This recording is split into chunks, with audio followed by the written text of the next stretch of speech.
Welcome back to the Cosmic Awakening podcast. I am Makāula Nakae, a lifelong experiencer and ET contactee since 1990. I have a wealth of insights and stories to share from decades of lived experiences spanning spiritual, interdimensional, and extraterrestrial contacts. Cosmic Awakening Part 2, 2012 Ascension Syndrome. Chapter 3, Golden Alchemy. Episode 20, Ascension and Fear of Death. In early April 2012, amidst relative calm, I had an extraordinary encounter with the Merkaba during my regular total balance distance at healing sessions. Despite my previous lackluster attempts to activate the Merkaba, this instance unfolded in a distinctly unusual manner. Seated in meditation on a swivel chair, I commenced remote healing with closed eyes. Simultaneously, I initiated and activated the Gadbody Kabbalah Tree of Life.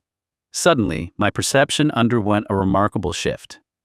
I became acutely aware of the rapid rotation of my surroundings, both clockwise and counterclockwise simultaneously. Initially, this sensation was intriguing, but soon concern arose. I feared I might succumb to seasickness. The sensation was akin to genuine bodily movement to the left. Moreover, the rotation occurred at an unprecedented velocity. Upon opening my eyes, I was astonished to find my surroundings drastically altered. My focal point, the monitor in front of me, had shifted nearly 90 degrees. Despite readjusting my chair to face the monitor, the disorienting sensation persisted. Upon reopening my eyes, I discovered I was now oriented approximately 30 degrees in the opposite direction. Though my knowledge of the Merkaba was limited, I generally understood its principles. That night, I dreamt of connecting to the Merkaba, endeavoring to align the axis of light in the center with the portal above. However, my efforts were met with repeated failure. Upon awakening, I recalled that the inability to establish this connection stemmed from an imbalance between my body's left and right sides. Indeed, achieving alignment of the skeleton, spine, and skull is contingent upon their vertical alignment. During this phase, I frequently experienced a tingling sensation in the soles of my feet. On the evening of April 3rd, I distinctly sensed an increase in plasma waves emanating from my feet, intensifying the internal plasma activity within my body. That night, my dreams were somewhat peculiar, and although I struggled to recall their specifics, I intermittently awoke between dreams to a novel sensation. For a brief moment, I perceived a unique occurrence, a fleeting plasma orange electromagnetic wave entering a small area of my heart, instantly establishing a connection. Above my heart, a symbol resembling an equal sign equals momentarily materialized in orange plasma. Although the event was brief, it marked a noteworthy departure from my previous experiences, hinting at an impending transition to the next stage of my journey. Subsequently, I noticed an amplification in the brightness of light entering my eyes. Upon opening them, I often encountered spherical blue or deep lavender lights, both indoors and outdoors. Particularly within the confines of my bathroom, the illumination appeared noticeably clearer than before, revealing these hues with greater clarity. One Sunday evening, while seated on the lanai, gazing at the night sky, I observed myriad tiny particles of light in motion. Initially resembling random movement, upon closer observation, I discerned a subtle pattern and orchestrated, vortex-like or spiral rotation. Though resembling a geometric arrangement, its precise nature eluded my comprehension. Amidst a flurry of individual sessions, I made a striking realization. The precision of my work is advancing. Engaging in these sessions often propels me into an altered state of consciousness, but it feels like I'm progressing to the next level. With my eyes wide open, I'm increasingly greeted by stunning sights. During one client session, something extraordinary caught my attention: the emergence of a rainbow-hued ring, hovering slightly apart from their heart. My eyes blinked in astonishment, compelled to scrutinize this phenomenon further. While conducting distance healing around this juncture, I noticed novel developments.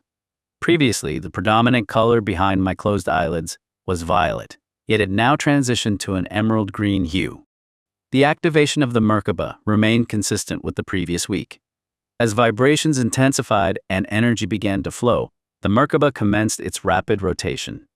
Initially, during the activation of the Gadbody, the spinning reached such dizzying speeds that it evoked sensations akin to seasickness. Deliberately diverting my attention from the rotation caused it to subside gradually. Indeed, as consciousness ascends and detaches, a sense of serenity ensues. While I hadn't formally studied Merkaba meditation, my experiential knowledge confirmed the possibility of initiating and accelerating its rotation. Nonetheless, mastering the art of navigating the Merkaba across dimensions, space, and time remains an enigmatic endeavor. When the symptoms of diabetes surfaced, my blood sugar level soared to 12.5, well above the average threshold of 6 or less. Naturally, the doctor recommended medication to regulate my blood sugar, prescribing Actis 15 milligrams tablets on the spot. However, I harbored reservations about relying on medication for life. Instead, I proposed a 3-month period to overhaul my lifestyle and regenerate my red blood cells. I ceased taking the prescribed medicines and embarked on a strict dietary regimen, eliminating sugary foods, sweets, and juices. Fruit and carbohydrates vanished from my plate, replaced by a diet centered around vegetables and protein. I gravitated toward plant-based protein sources, eschewing meat and fish in favor of tofu, soy products, and daily servings of boiled soybeans and legumes. After approximately a month, I gradually reduced vegetable and nut intake, favoring almonds and walnuts as my primary sustenance. For about a month and a half from March, my diet comprised roughly 80% almonds supplemented with walnuts, occasionally incorporating trail, mixed with green vegetables like broccoli and peppers, cashews, sunflower seeds, and raisins. Towards the latter half of this period, I introduced vitamin B complex supplements into my regimen.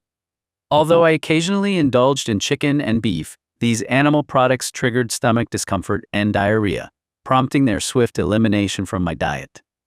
During social outings for meals with friends, I opted for vegetable-centric dishes, eschewing carbohydrates like bread, pasta, or rice.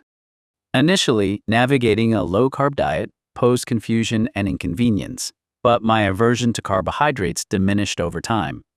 Humans can thrive without heavy reliance on carbohydrates and sugars.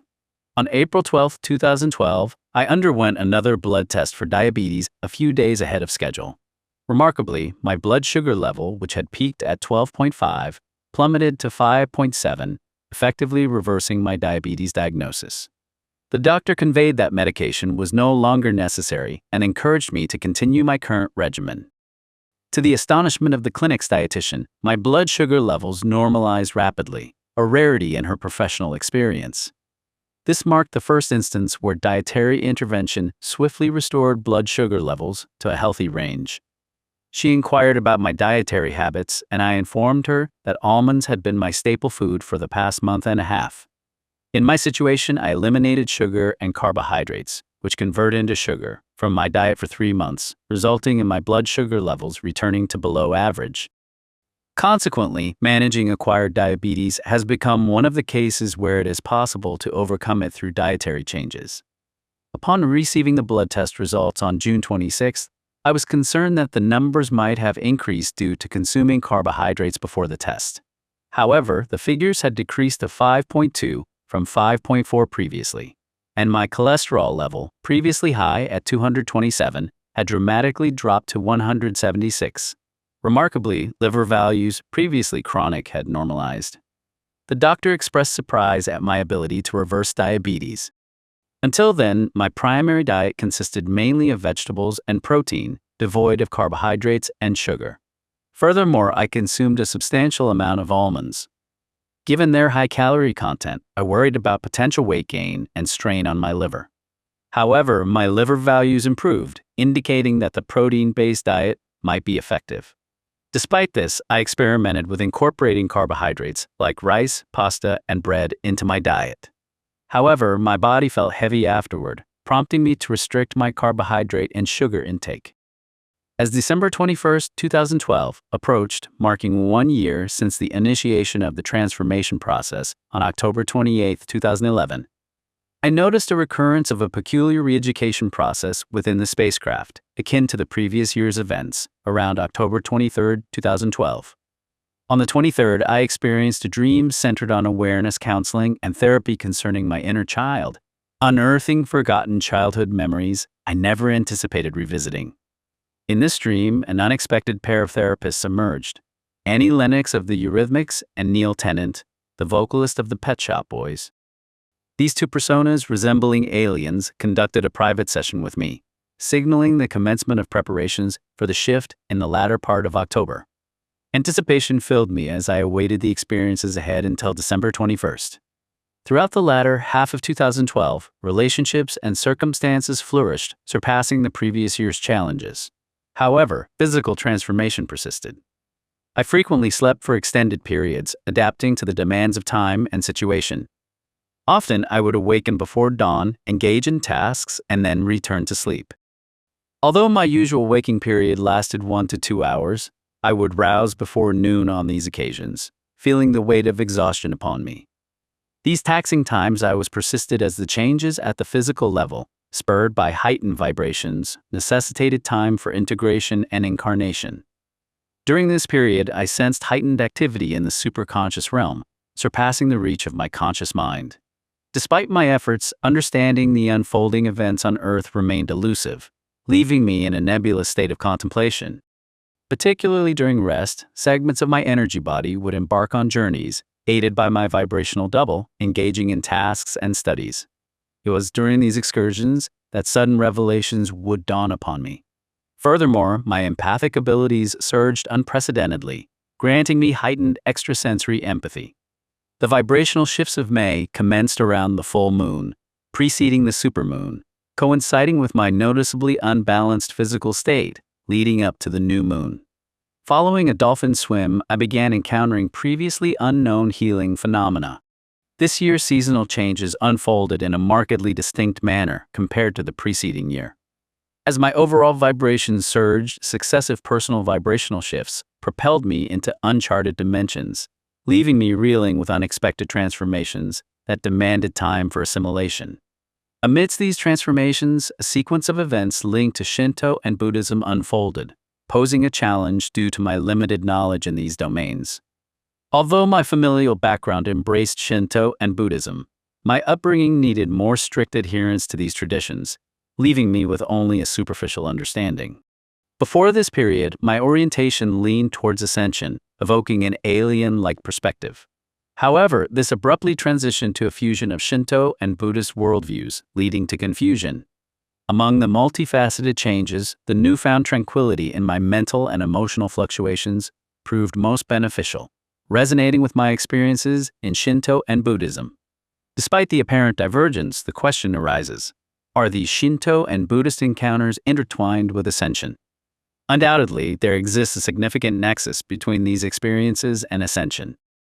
Setting aside the philosophical underpinnings of Shinto and Buddhism, their relevance to Ascension lies in their capacity to engender profound spiritual growth and alignment with higher vibrational frequencies. During this period, the fundamentals of the psychic journey into the new dimension revolve around multidimensional clairvoyance, resonance sensation, auditory perception, and cognition. All psychic senses, including the sixth sense surpassing the conventional 5, transformed into a higher realm. The definitive onset of these psychic enhancements is traced back to the profound shift catalyzed by the February 28th download. Following my experience of being drawn into a dimensional portal with the assistance of 2 energetic entities, Horus and Set, or Anubis, many aspects of myself underwent significant changes. Subsequent to the February 28th shift, my thoughts' contemplations on death became prevalent.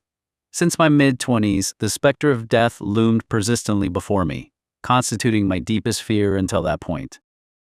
While my role as a psychic channel facilitated communication with the invisible realms through various sensory modalities, the realm beyond remained largely theoretical, residing solely within the realm of knowledge. The notion of reincarnation finds primary resonance within Buddhist philosophy.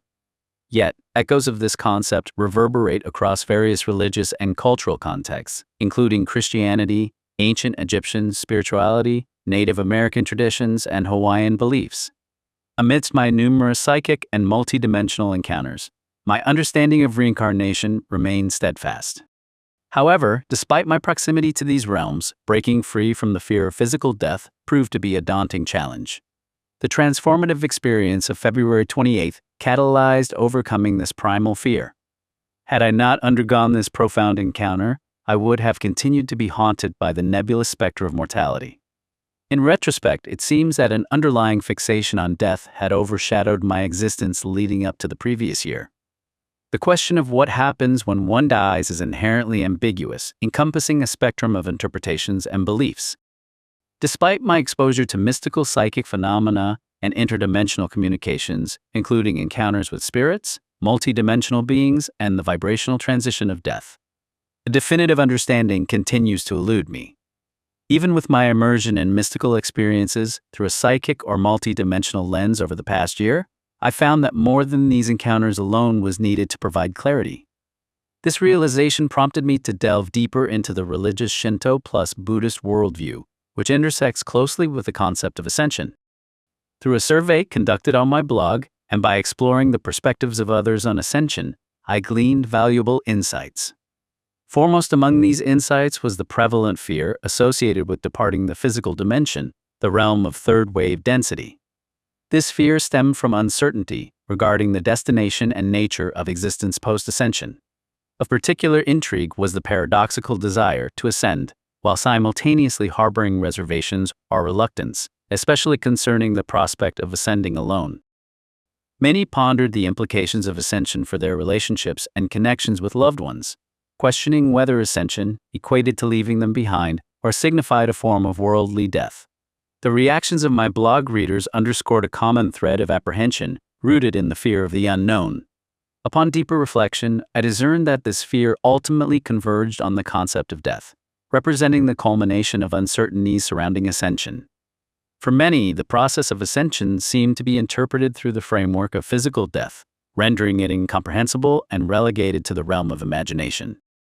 Furthermore, I recognized the profound influence of the Shinto plus Buddhist worldview in shaping perceptions of ascension and facilitating a deeper understanding of this existential problem. Thus, bridging this gap in comprehension becomes paramount for grasping the essence of ascension. To be continued. Watch and listen. Watch the cinematic video trailer. Listen to the full podcast now. Explore the archive Cosmic Awakening, Part 1, Sacred Valley of the Incas. Volume 2, Ascension 2012, The Golden Alchemy. Part 3, The First Contact. Join the journey. New episodes drop periodically. Each chapter delivers a tight, hyper-focused 10 to 30-minute hit of real-life experiences, perfect for your daily plunge into consciousness exploration. Subscribe to support your inner development. Thumbs up to help push our channel through the algorithm. Comment below. Share your thoughts on today's exploration.